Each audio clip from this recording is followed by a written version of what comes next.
All right, here we go.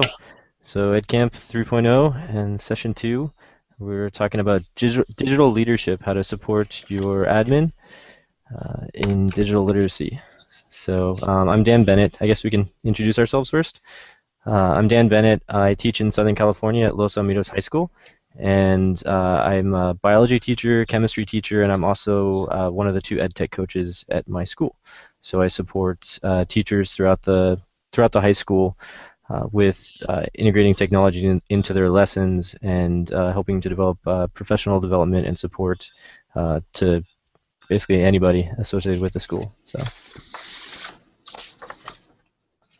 who'd like to go next? Hello, my name is Tim O'Connor. I'm from Barrington, Illinois, which is a little bit northwest of Chicago. I work at Barrington High School. We're a unit district, District 220. I'm just at the high school. We have about 3,000 students at the high school. This past year was my first year. My position is called the Digital Age Learning Coach. So basically, like you said, Dan, I help teachers effectively use technology in the classroom. This past year, we had a pilot program of 15 teachers and 600 kids that were one-to-one. And next year, all 3,000 kids and 200 staff members will be one-to-one. Uh, so uh, that's me. Well, thanks for joining us, Tim. Janet or Julie, would you like to introduce yourselves? Or it looks like Julie might be muted. So I can go. Okay. My name's Janet. I'm from North Dakota, and I actually serve a region in our state. It's in the northeast corner of the state, so I have 23 school districts Oh, that I wow. support. I support with technology consultation, support, training, a variety of things. So I guess this topic is one that I had suggested with the EdCamp, and so I'm very interested in it. Absolutely. I think supporting admin is huge when it comes to just providing that culture of leadership and moving towards that kind of a culture of digital literacy. So, what have you guys, I guess, been involved with, or what have you done in the past so far to develop that?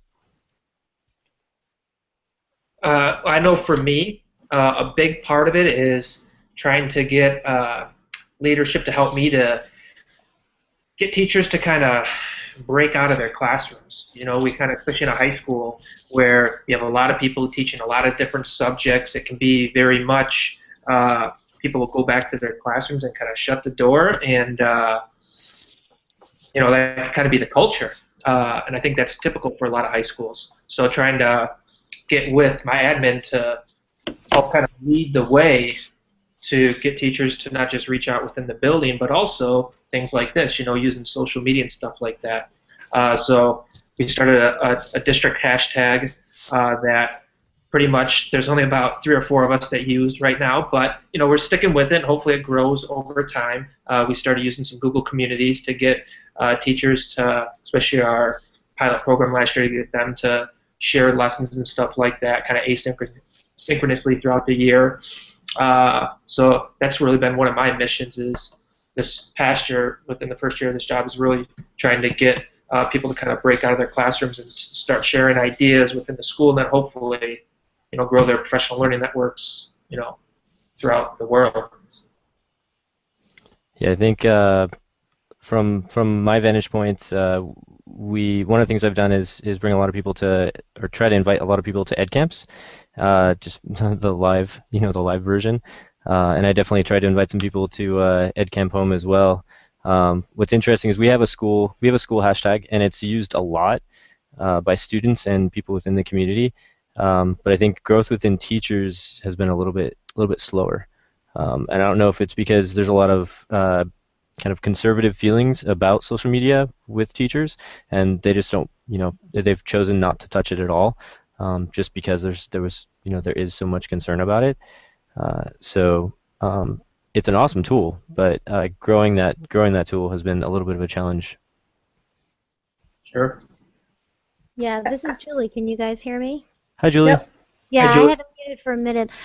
My role is kind of like the sandwich between I'm a teacher leader in a digital program. So my goal is to better our practices and how we're using, and of course we're one-to-one because we're a virtual program. Everybody has a Chromebook. And then, for my administrators, I'm trying to show them what to do, but then I'm also trying to support the teachers.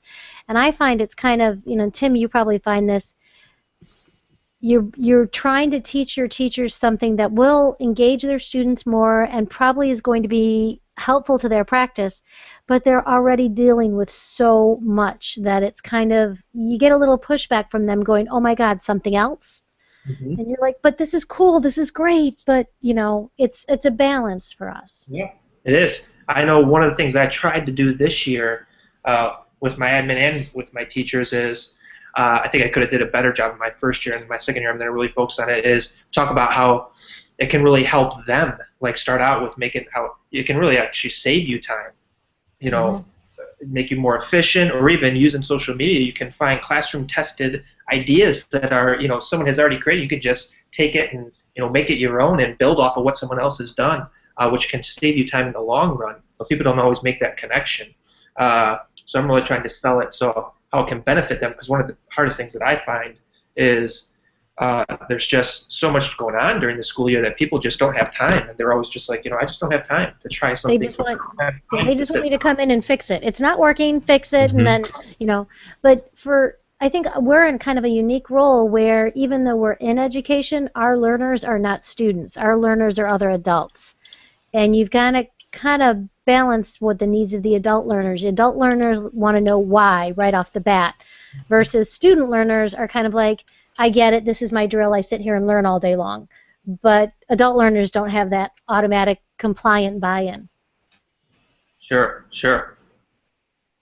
I guess one of the things that I encourage administrators to do is to first to lurk and learn about it, and then if they want to lead or use it themselves, because I think until they actually lurk on like an ed chat or something like that, it's really hard for them to grasp the concept of and what an ed chat actually is. So I encourage lurking quite a bit actually, and sometimes if our administrators just lurk and that's all they do, but then they turn around and they use those resources for staff meetings or whatever, then they're benefiting from that as well, and they're modeling what we would want them to do in their classrooms. And it's a hard position for an administrator to take a vulnerable position where they might be showing that they don't know as much as somebody necessarily, where they don't know as much as the newest kid on the staff. Which that can be actually really powerful, if they can show a little vulnerability and show that, that helps to create that kind of culture of risk-taking, and teachers need to be willing to fail too, in front of their students, because students need to learn how to fail too and learn from those failures. So trying to get admin to realize that, but it is hard because there's egos involved, and there's and just not wanting to show your vulnerability.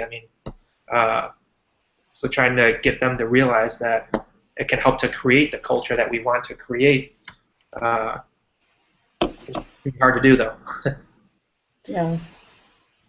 That's true. Whenever I'm trying to introduce, technology or introduce a new process or something, I always try to ground it in how it will help the student learning. This is best for student learning because, that way you have some type of, this isn't, hey, the newest thing I saw when I was, on YouTube at 2 in the morning. There's some pedagogy, there's some research, like you were saying, behind this. One of the things we talked about in the previous session about digital leadership is supporting the things that the administrators need, because, oftentimes we're talking about this is great for classroom use, this is really good for students, but what about what they need support with? Like, the example was, Amanda gave a really great example about how she created a Google form for her administrators to use when they're doing teacher evaluations. So they're kind of modeling using digital literacy, a digital tool to perform their job. So if we can support our administrators with those sort of things, they're actually then modeling what we would expect our teachers to do in the classrooms too. So that's kind of powerful. Yeah, I'm working on right now doing a best practices handbook for our teachers, and my administrator and I are writing it in collaboration. So the original thought is, oh, start the Word doc and email it, and who emails a Word doc back? So we're kind of breaking our administration into Google Docs, and they're like, well, I had to kind of explain to them the whole reason this makes more sense. We can do it at the same time, and we can all see. We never have to worry about the latest version. So that's kind of the technology I'm trying to introduce to make their workflow a little better. I'm kind of in this similar position where I'm getting trying to get all of our department chairs and our principal, any meetings that they have, take shared notes using a Google Doc. Mm-hmm. So that's one, and then also get our department chairs to kind of create that culture of sharing, as well as they can, create shared folders within Google Drive, and then teachers can upload assignments and stuff like that, break them up by units, and that can also be an efficient way to help to create kind of that culture of like sharing and learning together. One of the other things that I guess we're doing is, just like you talked about, is we have for each grade level in our region, we have a shared folder. And in that folder, we have common assessments, ICANN statements, meeting agendas, and then like a Google, it's just a directory of their Gmail addresses or their Google Apps for Education account, so that if they want to collaborate and add them to their circles, they can do that. And we also share circles out so that they know who's teaching fourth grade in a neighboring district, because a lot of our schools are very rural, and they might be the only fourth grade teacher in their district. So that is another way to foster that collaboration. But yeah, the other thing that's coming out, and I don't know if you've heard about it, is Google Educator Groups. So you can actually start a Google Educator Group within your state, within your region of your state, or whatever. And basically what you do is just kind of facilitate learning activities and things for education professionals like ourselves. Yeah, I'm in Michigan, and the nearest one to me is near you, Tim, in Chicago. So, I've been there.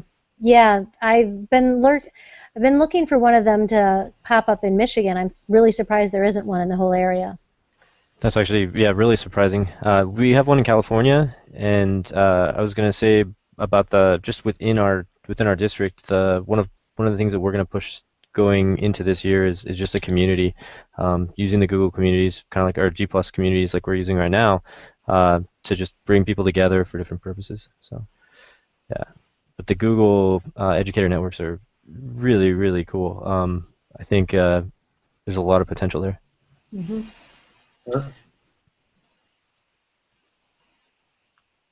So, as far as backing up, supporting your admin from the teacher level, what's that? Sorry, am I lagging? Kind of got a little bit choppy there. Sorry, I'm in the garage. My 5-month-old is asleep in the house, so yeah. So this is my garage. I can show you guys. Cool. Yeah, stroller's back there. So I was gonna say, supporting your leadership in terms of digital literacy. How do you address that with parents? We're starting this next year as we go one-to-one. We're going to start. We're doing this at the district level. Like I said, we are in a unit district. We're having parent universities, and it's kind of modeled after school in Boston. I think it's Burlington High School in Boston. They have something similar where it's like once a month we'll have different topics for either how we're using Google Drive in the classroom, or it might be you might have one on Twitter and different social media sites and stuff like that. So some might be like on how students and parents and all of us use social media, but others are like specifically geared towards this is what a one-to-one environment looks like within our classrooms, and this is how our teachers are using this with your kids. So that's the general idea, and we haven't done it yet. It's going to start next year, so we'll see how it goes. But I know that just looking at some of the success that, reading about some of the success that Burlington High School has had in Massachusetts, I think it's got a lot of promise. Yeah, I know that last year we had a huge rollout of devices and a lot of teachers beginning to implement technology, and parents were not always in the loop.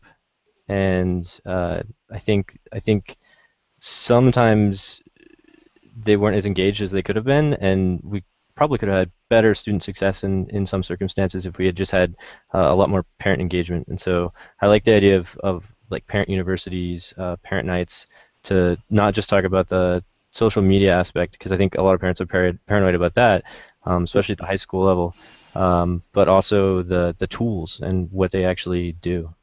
That's Mhm. huge. Yeah. Since we're a virtual program, sometimes, and I'm spread across 57 school districts in 7 counties, and it's hard to get our people physically to come together.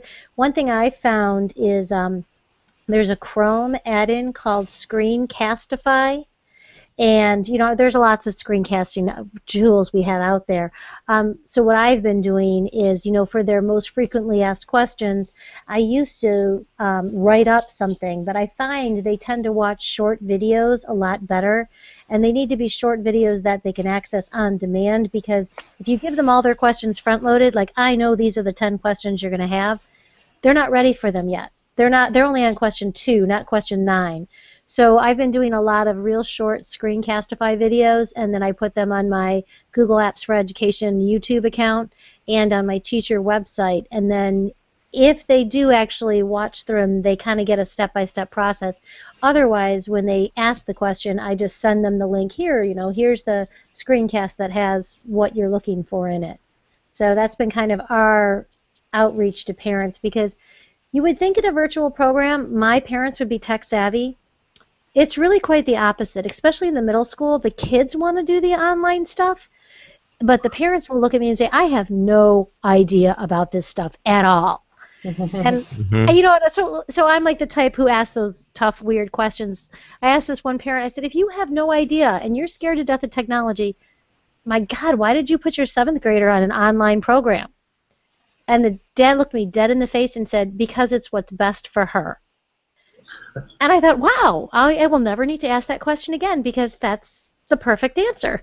So, I kind of have some courage. I got to have an extra bit of respect for those parents that are, not comfortable with this, but letting their kids go there.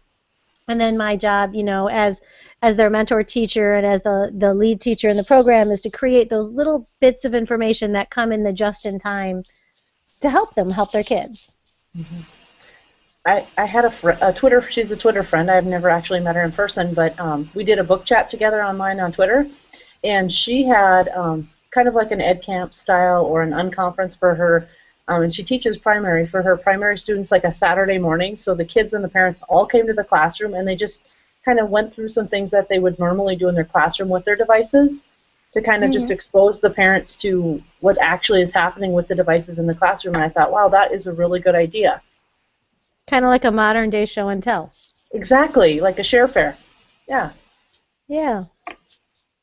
Yeah, we do. I use a lot of. Oh man, my brain's like completely fried right now. Sorry, it's really hot in here. I use Instagram to show a lot of what's going on, because I can snap a picture and just kind of show that out and share it in different ways. I think you create that digital catalog of kind of what's going on, little bit by little bit by little bit, and then when you want to tell the story, all the pieces are there. Mm-hmm. So Oh, you guys, I gotta go. I appreciate you guys taking the time with me, and I'll catch up with you later, okay? absolutely. Sorry. Have a good Bye. one. Well, nice meeting you. Nice meeting you too, Tim. Bye.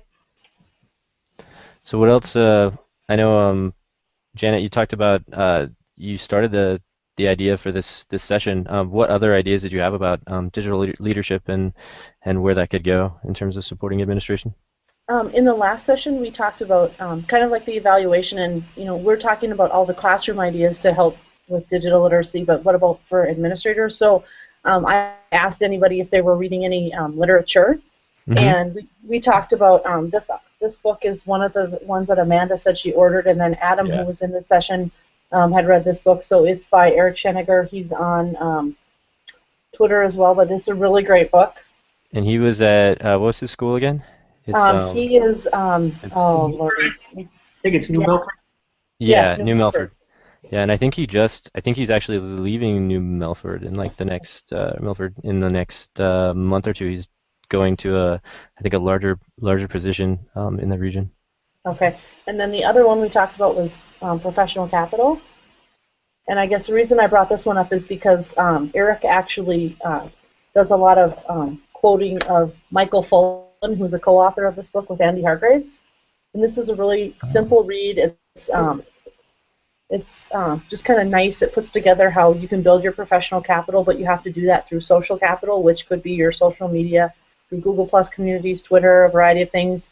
Decisional capital, which is what a lot of administrators have to do, and then human capital to kind of bring your staff together and kind of foster that culture and that relationships within your school. So those are some of the things we talked about, just like literature that you can provide them and just ways to support the administration, maybe that you wouldn't necessarily support your teachers with, like I said, helping them with a Google form for their evaluations, or maybe just giving them some tips. So at the beginning of a staff meeting, it's not, oh, there's a pep rally on Friday and we're going to do this on the weekend, there's a school dance, but it's more about them maybe modeling or sharing a tip or something. So if you help them beforehand and they practice it, they would kind of build self-confidence to be able to model what we really want our teachers to do. So that was just kind of some of the things we talked about, but yeah, I We guess.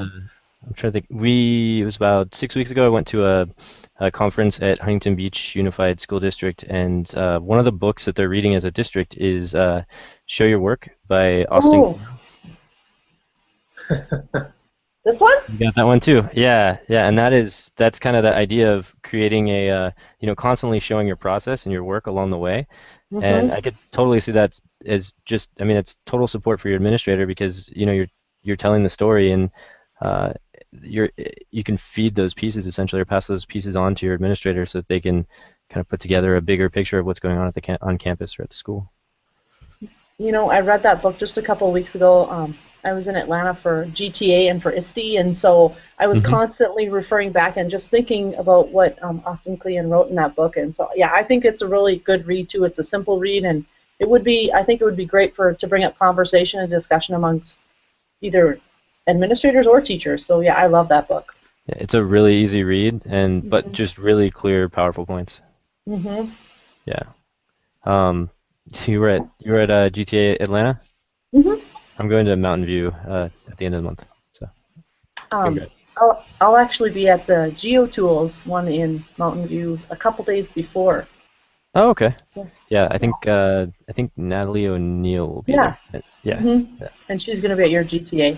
She Yes. actually she actually was a presenter at our Google Summit that we had at the beginning of June. So She's been all over the place for Google Summits right now. yeah, she I'll kind be of at worked with I'll be at her. GT as well, Dan, and Oh later on.